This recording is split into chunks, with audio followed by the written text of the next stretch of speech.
ninguna persona que trabajó el último mes y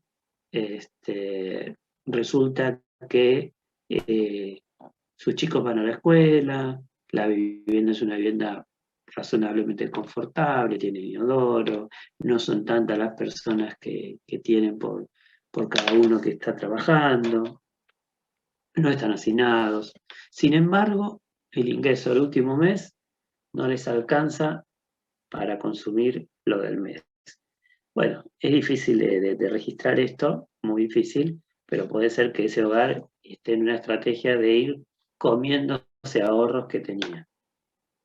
Es difícil, porque no estamos hablando de qué es lo que compran, sino estamos hablando de qué es lo que ganan y con eso cuánto pueden comprar. Entonces, puede ser que algún hogar pudiera liquidar ahorros que tuviese de antes. Entonces, su pobreza, entre comillas, no sería tal porque sobrevive ese mes o el mes siguiente consumiendo ahorros que tenía de antes. Bueno, es medio difícil el tema, pero cuando uno hace una foto coyuntural dice, tantas personas tienen menos ingresos del necesario, son pobres. Y es la manera más simple de medirlo. Más Eso como complejo. profe, con el tema del poder adquisitivo, digamos, también ahí tenés un rango en donde de repente, con los mismos ingresos, entra más gente dentro de la línea, lo que se podría considerar pobreza, ¿no? Claro, y no lo dije hoy más temprano, pero lo venía pensando mientras hablaba, puede mantenerse el empleo, puede mantenerse el ingreso, pero si hay inflación, claro, poder adquisitivo baja, claro. Eso lo ves porque la canasta básica crece, entonces vos ganás lo mismo, pero la canasta básica aumenta. Si tu ingreso aumenta menos que la canasta básica, hay un momento que no te alcanza. Claro, tal cual. Bueno, vamos a la segunda parte de hoy, que la idea era hablar de producción de datos secundarios, que tiene que ver con otro aspecto importante del proceso de investigación.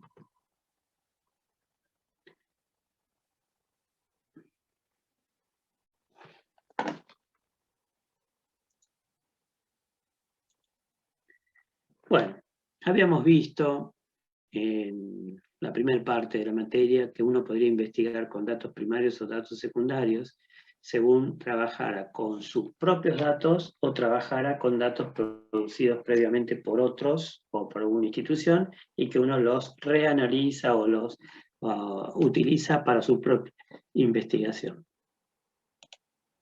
¿Dónde aparece esta disyuntiva de trabajar con datos propios, primarios, o trabajar con datos ajenos, secundarios? Y aparece ya después de los indicadores, ¿no?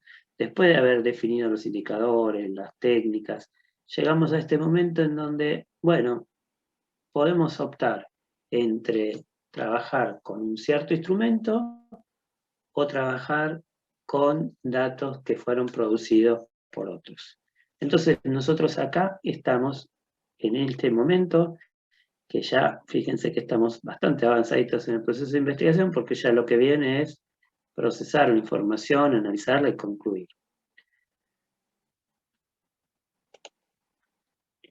Definamos bien qué son datos secundarios. Estoy seguro que lo dije, pero vale volver sobre esto, que quede claro. Son datos que ya habían sido construidos por otros, pero que el investigador ahora tiene la oportunidad de volver a analizarlos. Por eso dice ahí que son reanalizados.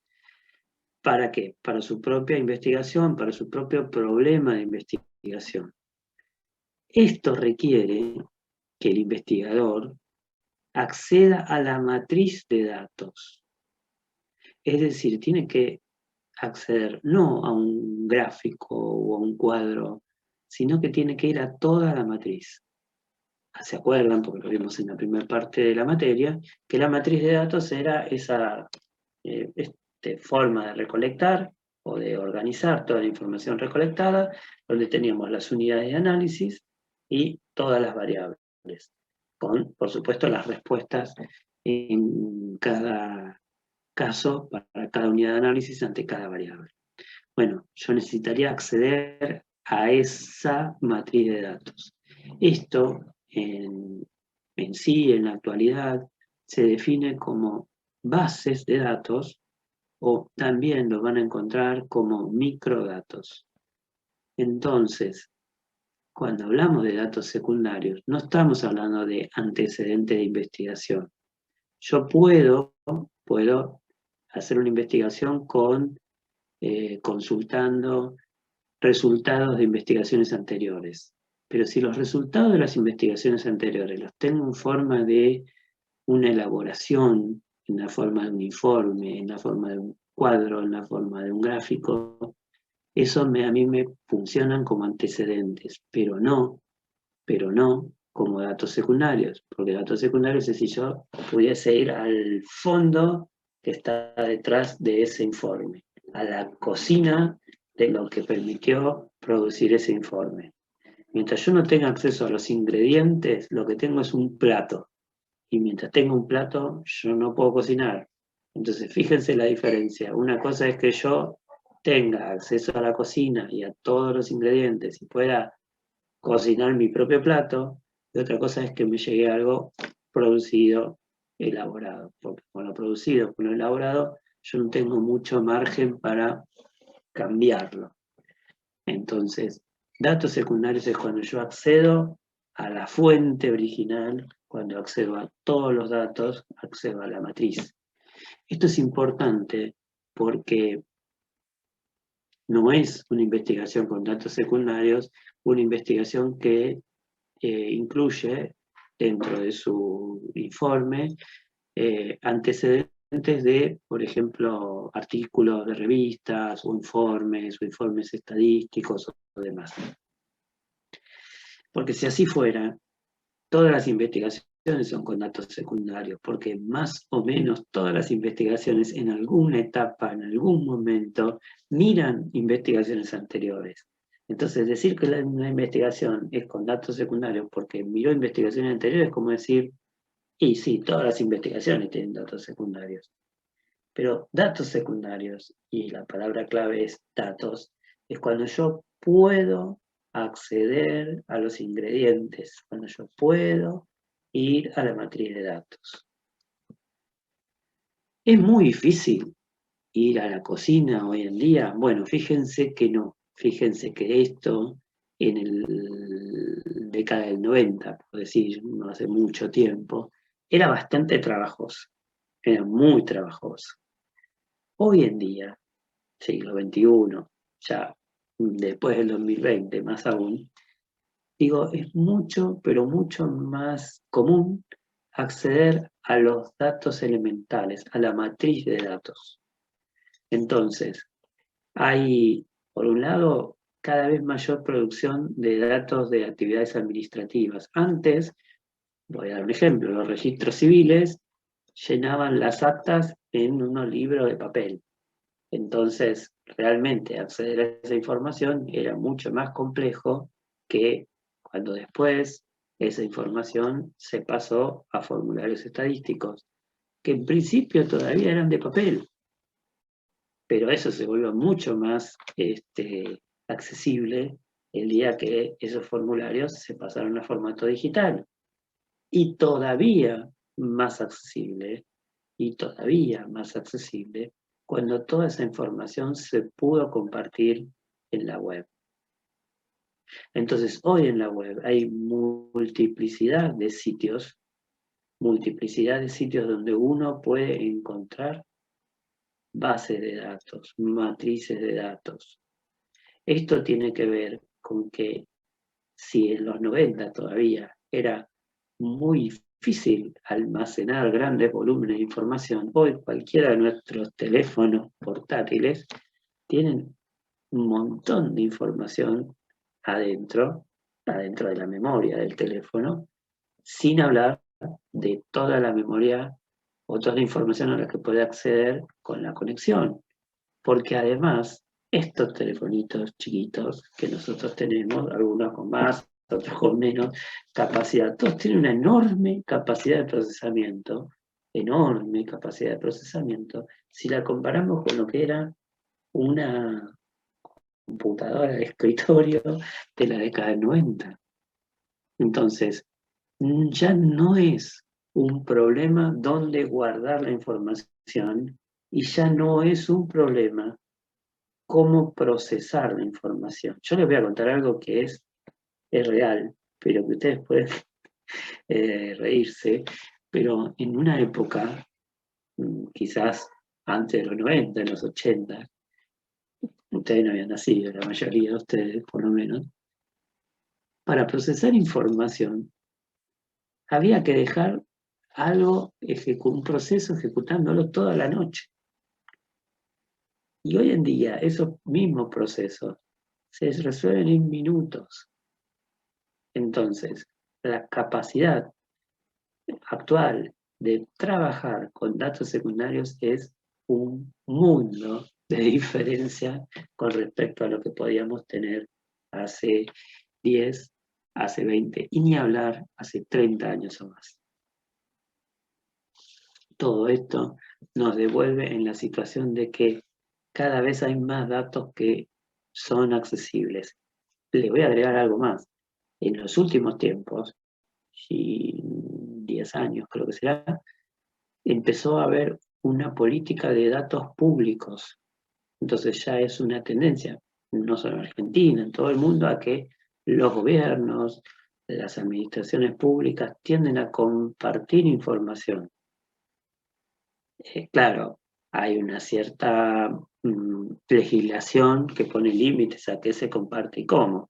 No se comparten datos que tienen que ver con el secreto estadístico, no se comparten datos que tienen que ver con la privacidad de las personas. En general no se identifican a las personas o a los establecimientos económicos si se trata de estadísticas económicas, pero hay un montón de información que sin llegar a identificar a la persona o sin llegar a identificar una empresa en particular, se agrupan, se difunden y son públicos.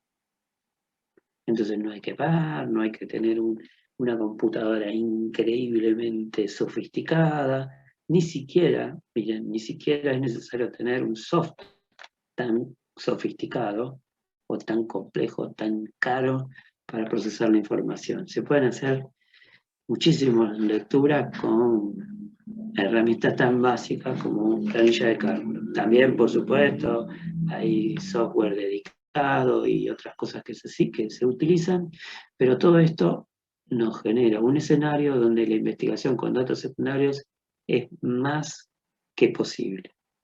Es muy, muy viable. No estoy hablando de trabajar con informes previos. Esto dijimos, eso siempre se hizo y siempre se seguirá haciendo, y eso tiene que ver con la naturaleza acumulativa de los procesos de investigación. Pero digo, acceder a datos en forma de matrices. Bueno, en general, ¿qué podemos decir de ventajas que tienen los datos secundarios frente a los datos primarios? ¿Por qué yo trabajaría con datos ya producidos por algún organismo público, por una oficina estadística, por algún otro investigador? ¿Por qué lo haría antes que salir a hacer mi propia observación, salir a hacer mi propia encuesta, salir a hacer mi propio registro? Bueno, en principio porque tengo un ahorro de tiempo.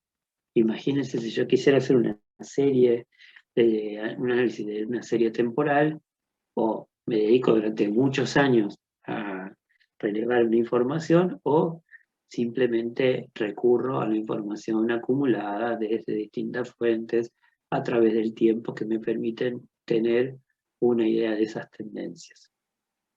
Pero además, como se lo pueden imaginar, es mucho menor el costo económico. No tengo que hacer un trabajo de campo como en la investigación primaria y, como decíamos, el costo de estas bases de datos es nulo. O sea, a veces, la mayoría de las veces son públicas y esta información además no cuesta tanto descargarla y almacenarla en el propio equipo y no cuesta tampoco tanto producir un resultado a medida. ¿Cuáles son, en cambio, los límites y por qué todavía se sigue haciendo investigación con datos primarios? Claro, por cierto, tiene un lugar muy importante todavía también y lo seguirá teniendo. Las investigaciones con datos secundarios muchas veces vienen de organismos oficiales, muchas veces vienen de recopilaciones de información producidas a través del tiempo, y todas ellas son producidas con definiciones de conceptos que son bastante convencionales. Imagínense si yo tuviese la intención de hacer un análisis de la actividad económica por género, pero no distinguiendo varones y mujeres, sino distinguiendo varones, mujeres y toda la forma no binaria de identidad de género. Fantástico, muy buena idea, muy innovadora, muy interesante, pero a la vez muy difícil de rescatar en la información que se vino produciendo en los últimos 10 años, 20 años, 30 años, 40 años, donde estas distinciones, estas definiciones no se tomaban. Entonces, si yo estuviera interesado en construir información de nuevo tipo, con nuevas definiciones, con nuevos criterios, sin duda, tengo que producir datos primarios, porque los datos secundarios muy difícilmente me puedan servir.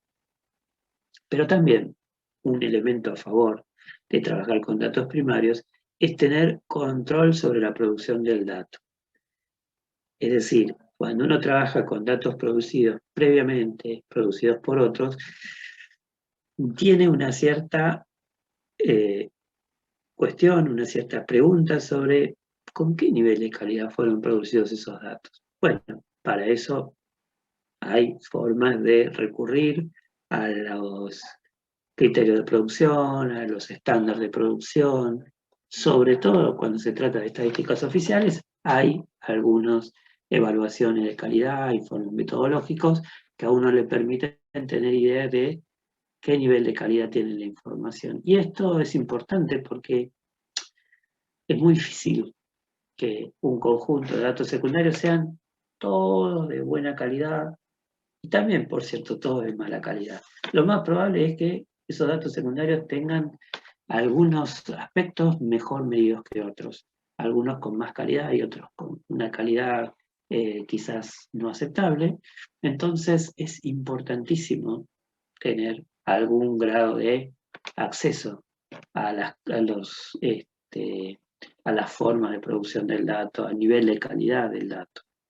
Esto hace que es más común que trabajar con datos secundarios producidos por colegas, otros investigadores, sea trabajar con datos secundarios producidos por organismos, por ejemplo, las oficinas de estadística, porque las oficinas de estadística tienen más tradición de producir información, pero a la vez de producir información sobre cómo la produjeron.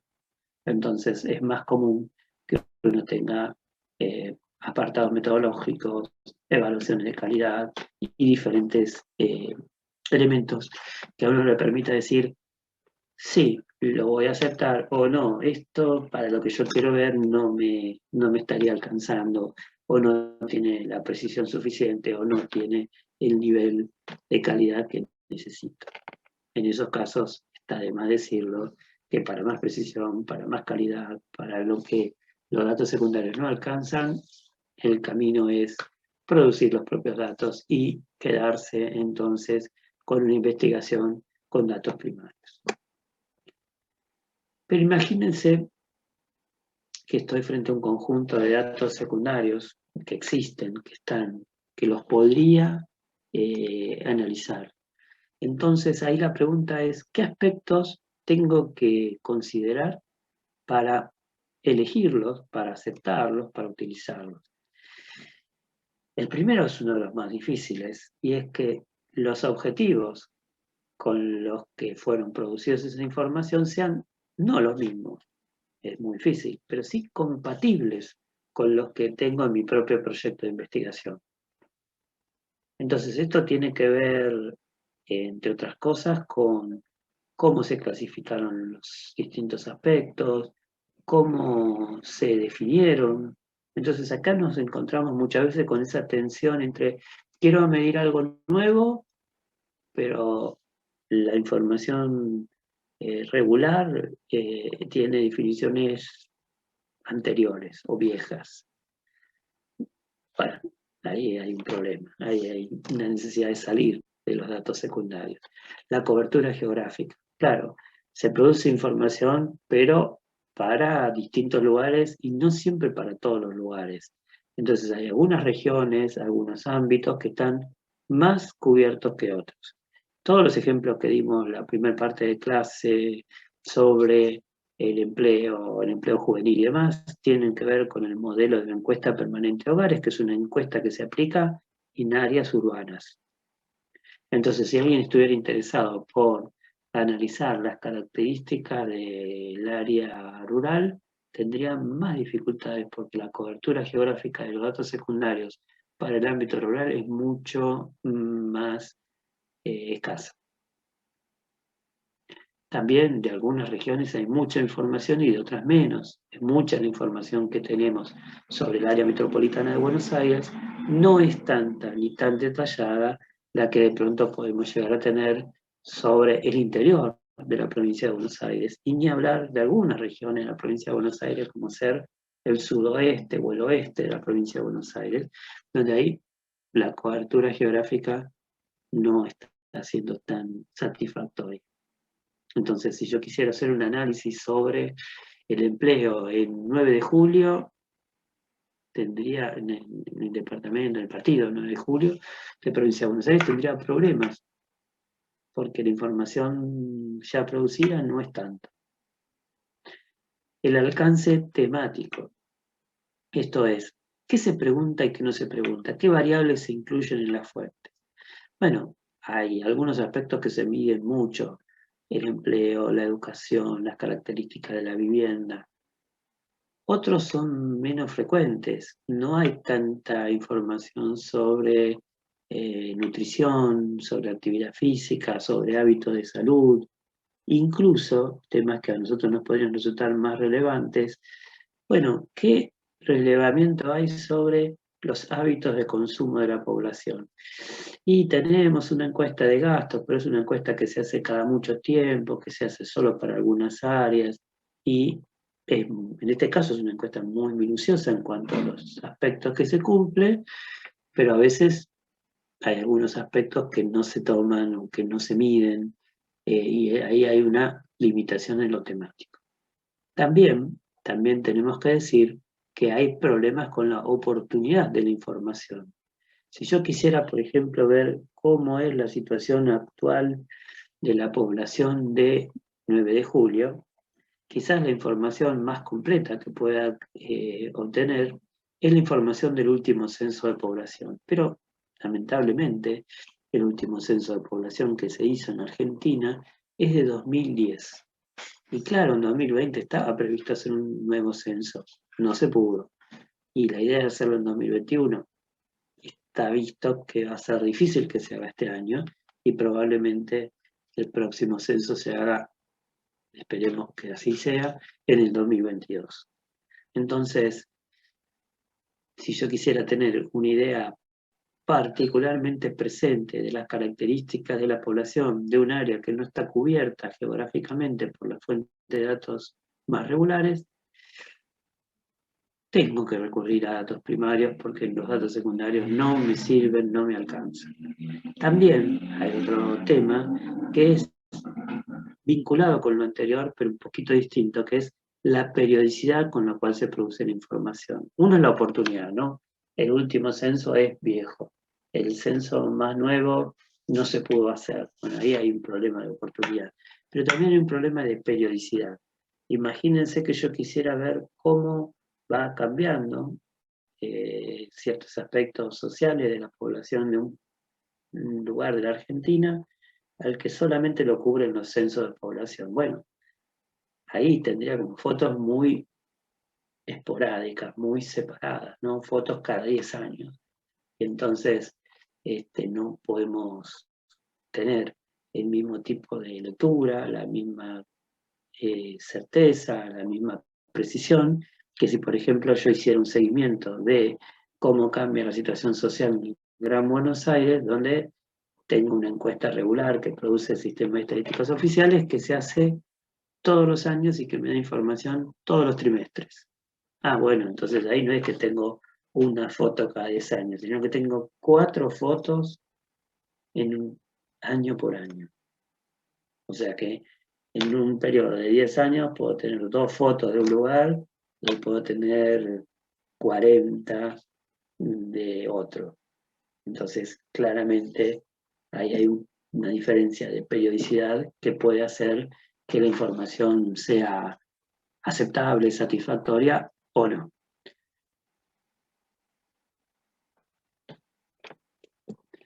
También, a la hora de trabajar con datos secundarios, digo, repasando, hicimos una lista de aspectos que a nosotros nos permitirían decir, ¿hay o no hay datos que puedo aprovechar?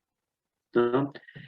Si son compatibles en términos objetivos, si cubren el área geográfica que necesito, si cubren los temas que yo quiero ver, si además son de una fecha relativamente reciente, y si quiero ver algo a través del tiempo, son con una continuidad aceptable para lo que necesito, tengo que pasar a la siguiente etapa, que es decir, bueno, los datos los tengo, pero ¿qué calidad tienen esos datos? ¿Tienen una calidad aceptable que yo puedo apropiar, que puedo utilizar? Bueno, quiero hacer un comentario muy general y es, estos criterios los voy a mirar cuando trabajo con datos secundarios porque no los produje yo mismo. Pero si yo tuviera que producir datos y estoy trabajando con datos primarios, estos criterios también valen. O sea, son criterios de calidad de los datos en general, que son particularmente necesarios considerar cuando tengo que evaluar datos que no los pude producir yo y que fueron producidos previamente por otros. Primera cuestión es la validez. Yo sé que acá uno dice, y claro, los datos que tengo que usar tienen que ser válidos, porque imagínense si fueran todas mentiras. Bueno, vamos a empezar por el principio y es, asumamos que los datos fueron hechos con buena intención, porque si no toda esta conversación se terminó y no se iba. Ahora, si los datos están hechos con buena intención, no alcanza. Si alguien no quiso tergiversar, mentir, distorsionar, engañar, eso no alcanza para que el dato tenga buena calidad. Entonces, ¿qué tiene que pasar para que sea válido? No solo que el señor que lo produjo haya querido que fueran válidos, sino además, ¿lo logra o no lo logra? Bueno, ¿qué es lograr la validez? Es lograr que la operación de medida contemple el concepto en su totalidad. Y esto les va a resultar sumamente cercano, sumamente claro, espero, porque tiene todo que ver con lo que vimos en la primera parte de hoy. Si yo tuviese una definición de calidad de vivienda que tuviese en cuenta 3 dimensiones y una de esas dimensiones fuera la ubicación de la vivienda, mi medición con los datos secundarios que recoja serán válidos si abarcan las 3 dimensiones en cuestión. Es decir, contemplan el concepto en su totalidad. Imagínense que yo hubiese sido una persona, un adelantado en mi tiempo, y hubiera querido trabajar en el 91, con los censos de población de entonces, el tema de la calidad de la vivienda y pensar, la calidad de la vivienda es lo que vimos hoy más temprano. La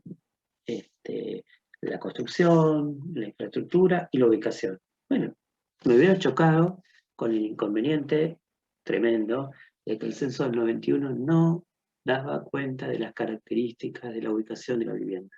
No preguntaba ni por transporte, ni por alumbrado, ni por cercanía a equipamiento educativo, nada. Esa información es mala y esa información era buena para el que la construyó con un criterio distinto al que yo estoy teniendo a la hora de mirar la información, y esa información para mí no es válida. No es válida porque no me va a hablar de todo lo que significa para mí, en este caso, la calidad de la vivienda, sino de una parte. Entonces, si no contempla el concepto en su totalidad, esa información no es válida. Esto nos remite un poco a lo que decíamos más temprano de la compatibilidad de objetivos. Y bueno, si yo me voy a encontrar con un conjunto de datos producidos por otras personas que quizás tienen una definición diferente a la que yo tengo, quizás la definición que ellos tienen es menos ambiciosa, es más corta, es más achicada, no tiene en cuenta tantas dimensiones. Para ellos es válida, para mí no. Los datos tienen que ser confiables. Y acá uno tiende a creer que la confiabilidad tiene que ver con que uno confíe en el otro. No, no tiene que ver con que el otro sea bueno o no lo sea. Bueno, digamos, si el otro es malo y además quiere hacer mal la información, probablemente resulte un accidente que sea confiable. Pero si el otro es buena persona, bien intencionado, quiero hacer las cosas bien, y yo confío en que así sea, no me alcanza para que los datos sean confiables. ¿Qué es que los datos sean confiables? Bueno, que los datos sean confiables es que las mediciones sucesivas del mismo fenómeno sean consistentes entre sí, que sean coherentes. ¿En qué sentido coherentes? Si yo mido una situación y me da un resultado, y pocas horas más tarde vuelvo a medir la misma situación y me da otro resultado, si en el medio no cambió la situación, ahí tengo un problema porque lo que yo estoy midiendo no es constante, es como que cambia en el tiempo.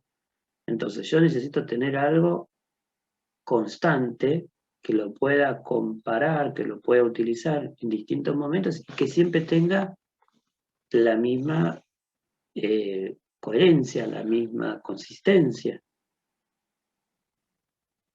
Imagínense que yo hiciera una encuesta donde la gente me contestara de buena manera si le pregunto a la mañana y de muy mala manera si le pregunto a la tarde.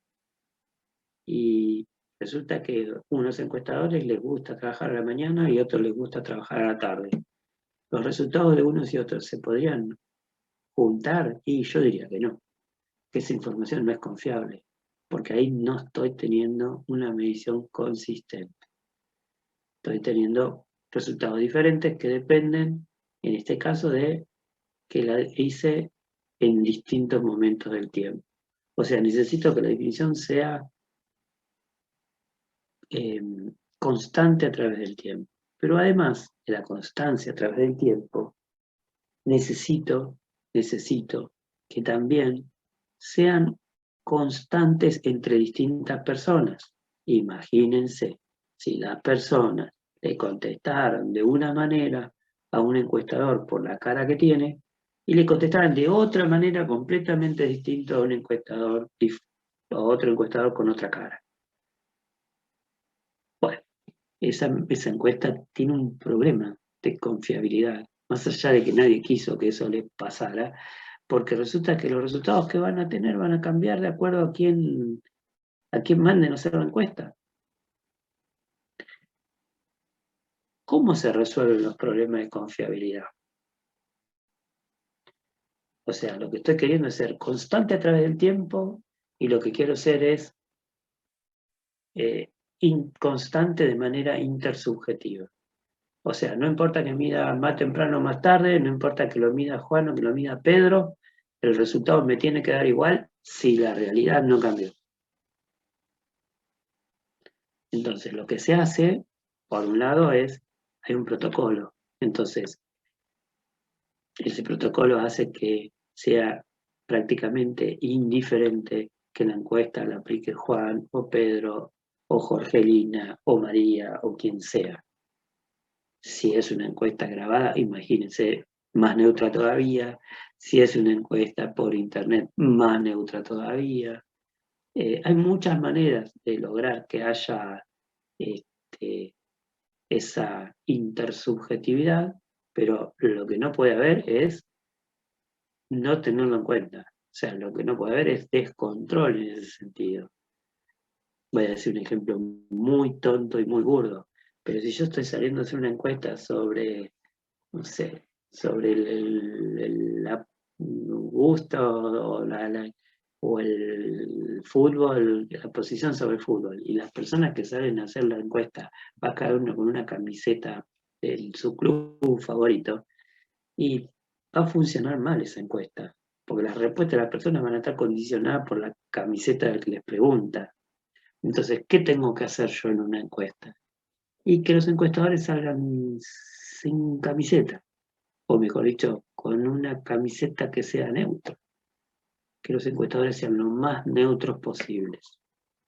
Claro, no vamos a salir a hacer una encuesta de fútbol, creo, pero si tuviéramos que hacer una encuesta de opiniones políticas, no da para nada que el encuestador lleve alguna identificación partidaria de algún tipo, para nada, porque va a producir adhesión, rechazo o respuestas que van a estar un poco alteradas, exageradas por ese contexto. Finalmente, también una manera de garantizar la confiabilidad, la constancia a través del tiempo, es hacer pruebas de aplicación de la encuesta, es hacer pruebas piloto, y es también tener algunos protocolos. Digo, en la medida que uno puede ver que da lo mismo aplicar una encuesta en la mañana o a la tarde, le da lo mismo aplicarlo un día de semana o un fin de semana, y bueno, se lo aplica indistintamente. Donde se empieza a ver que hay un cambio y no es lo mismo. Soy un ejemplo quizás para ver esto. ¿Qué pasa con los censos de población? Los censos de población es salir a la calle a contar a todo, salir, sí, a la calle, ¿no? A contar a toda la población en un día. ¿En qué día? En un día. ¿Y por qué en un día? Porque, digo, para tener una especie de foto, que nadie se mueva. Oye, un día. Pero vuelvo con la pregunta, ¿en qué día? Bueno, si uno ve a través de la historia, los censos de población fueron siempre hechos en septiembre, octubre, noviembre, mayo. ¿Y por qué nunca se hizo un censo en enero? Porque sería un disparate, porque la gente estaría en donde va de vacaciones. ¿Y por qué no en diciembre? Porque están las fiestas, porque las personas también podrían estar desplazadas por las fiestas. ¿Por qué no en julio? Porque por más que no es tan común, también hay vacaciones de invierno. Entonces, lo que se trata es de tener una información que permita eh, garantizar que no hay un resultado que esté distorsionado, alterado, torcido, ¿eh? Lo que definiría que los resultados fueran confiables. Y fíjese que no tiene que ver con que el que la pensó era buena persona, sino que lo pensó bien, digamos.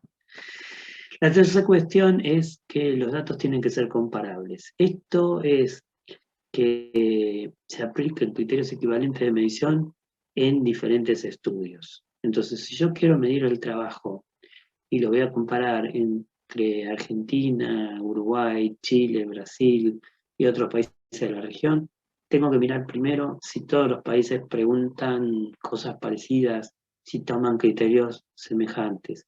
Como decíamos en la clase anterior, es una definición bastante estándar la que se adopta en las estadísticas de empleo, entonces si uno lo revisa un poco se va a dar cuenta que sí, que es comparable. Pero también, no solo la comparación funciona o es necesaria entre, por decir, distintos países, sino que también uno puede tener que comparar a través del tiempo. Entonces, se preguntó siempre igual el empleo en Argentina a través de todos los censos del siglo XX, por ejemplo. No, no. Hay como un corte. Después de 1947 los datos son bastante comparables entre sí, pero antes de 1947 es como otra definición, pero muy distinta, muy distinta. Entonces, si uno no se tomara el trabajo de mirar bien cómo se definió en cada caso, con qué criterios se utilizaron en cada caso, puede llegar a decir cosas que no son correctas.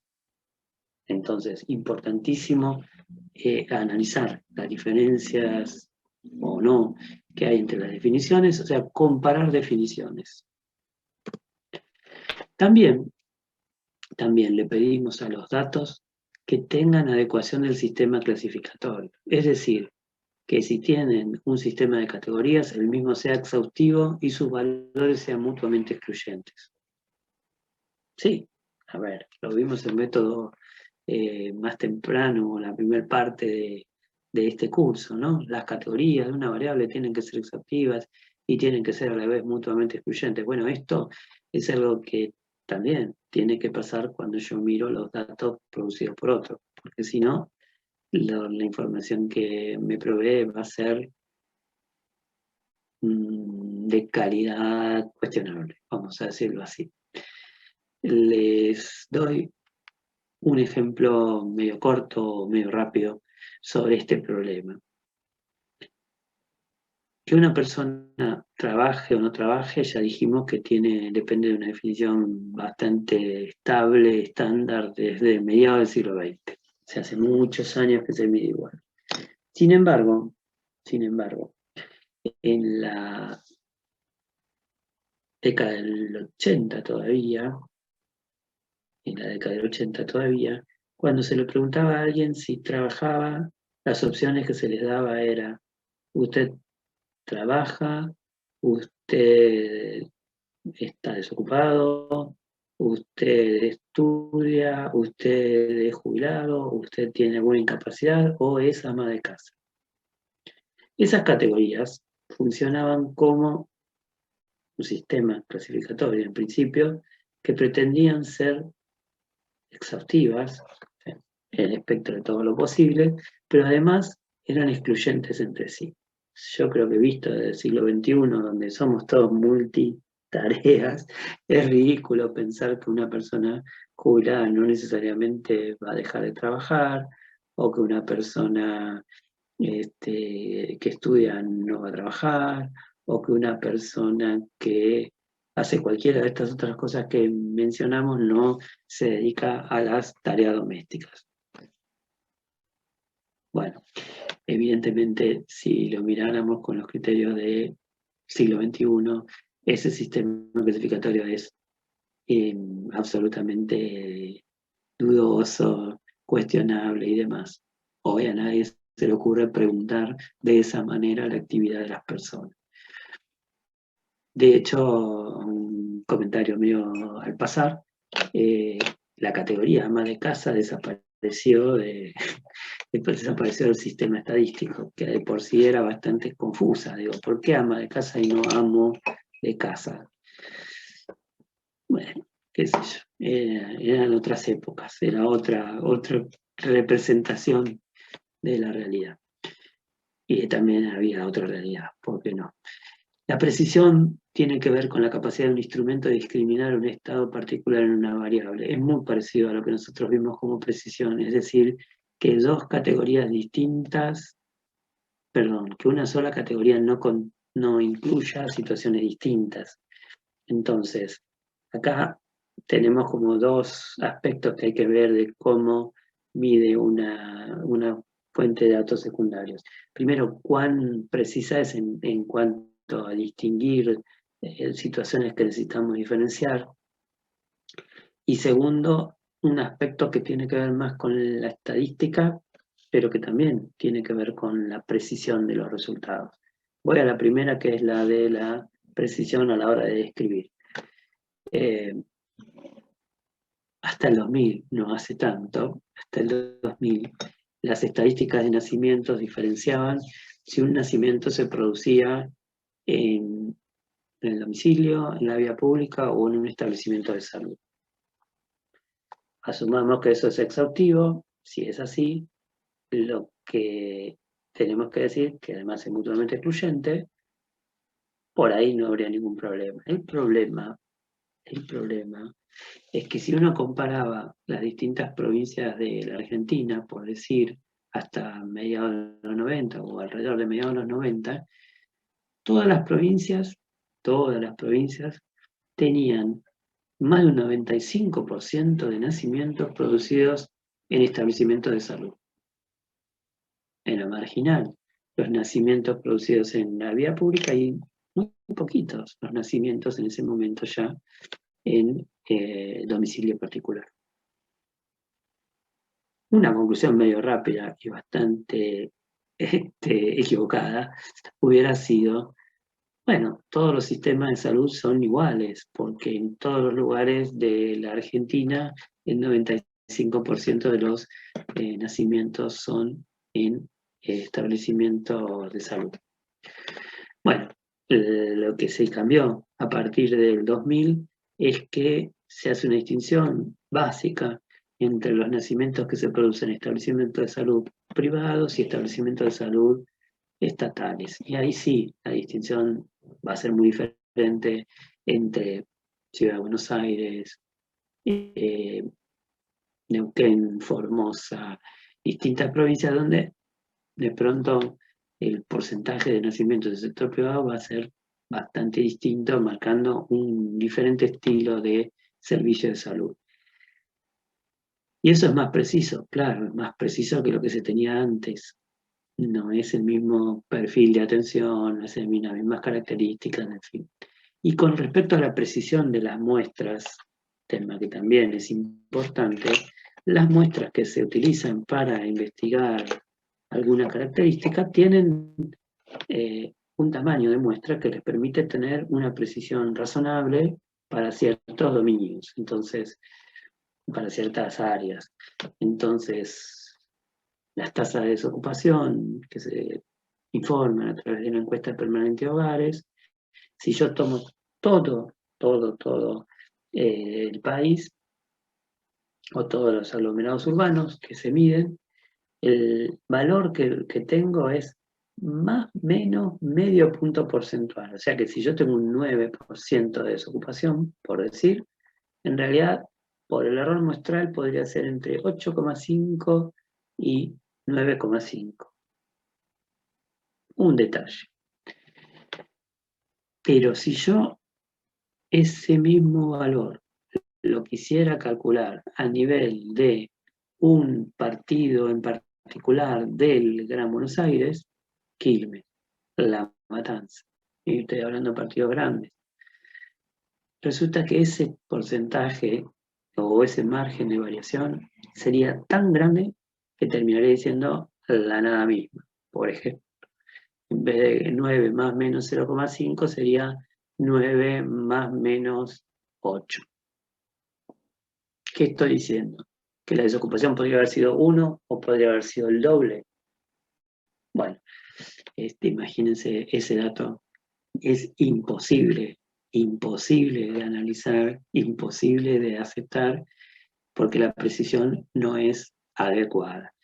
¿Quiere decir que los datos de la encuesta permanente de hogares son malos, son imprecisos? No dije eso. Estoy diciendo que si yo quiero trabajar con un área geográfica pero muy puntual, la encuesta permanente de hogares que fue hecha por muestra no me alcanza. Finalmente, los datos secundarios tienen que tener integridad. ¿Cómo me doy cuenta que hay integridad? Porque cuando miro la matriz de datos, la base de datos completa, veo que para todas y cada una de las celdas hay un valor de respuesta. Es decir, que cada unidad de análisis ante cada variable tiene una y solo una respuesta. Perfecto. Hay un problema. En la vida real, las bases de datos que uno mira tienen no respuesta, tienen información faltante, la desecho por completo. No tanto. Tendría que decir que hay niveles de integridad. Digamos que hay una integridad óptima que es muy difícil de encontrar, pero hay niveles de integridad tan bajos que serían difíciles de aceptar. ¿Qué es un nivel de integridad bajo? Y si las respuestas que me faltan en una variable son más del 10%, y ya es un poco problemático. Si son más del 20%, digamos que conviene no trabajar con eso. ¿Quiere decir que voy a hacer un bollo con esa base de datos y la voy a tirar? No, quiere decir que tengo que mirarla con cierto cuidado, porque es posible que en el mismo relevamiento de datos haya variables que tienen un 10% de no respuesta y otros que tienen un 1. Algunos que tengan un 5 y otros que tengan un 2. Algunos que tengan un 20 y otros que tengan un 3. Entonces, debería mirar con cierto cuidado la no respuesta de cada variable y quedarme con aquellas cuyo nivel de no respuesta es suficientemente bajo como para que yo pueda trabajar sin grandes sobresaltos. Hay maneras, hay técnicas, hay recursos para trabajar con algunos datos que faltan, pero cuando son algunos datos que faltan, si los que faltan son más del 10%, ya esas técnicas se vuelven un poco más difíciles de aceptar, y ni hablar si la no respuesta es más del 20%. Bueno, se hicieron las 9. Yo tengo un rato más para hablar de datos secundarios, pero lo que vamos a hacer, lo vamos a dejar para la próxima, donde continuamos con este tema. En el medio tenemos la semana, como siempre. En la semana les vamos a mandar tarea, como Andrés, como yo, y en mi caso, lo que seguramente les voy a mandar es algún foro para que pensemos, para que repasemos algunos de los temas que vimos hoy de operacionalización y lo que vimos de datos secundarios.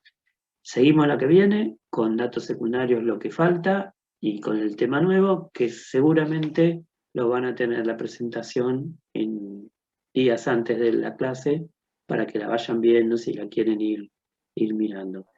Para los que quieren ir al día con las lecturas, con esto estamos terminando con la unidad 4 y ya la semana que viene empezaríamos a trabajar la unidad 5.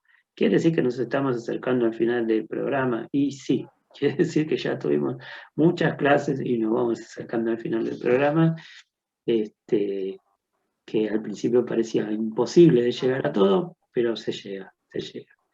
Así que, bueno, si les parece, nos vemos semana que viene, que tengan un buen fin de semana, espero que todos ustedes estén bien, sus familiares también.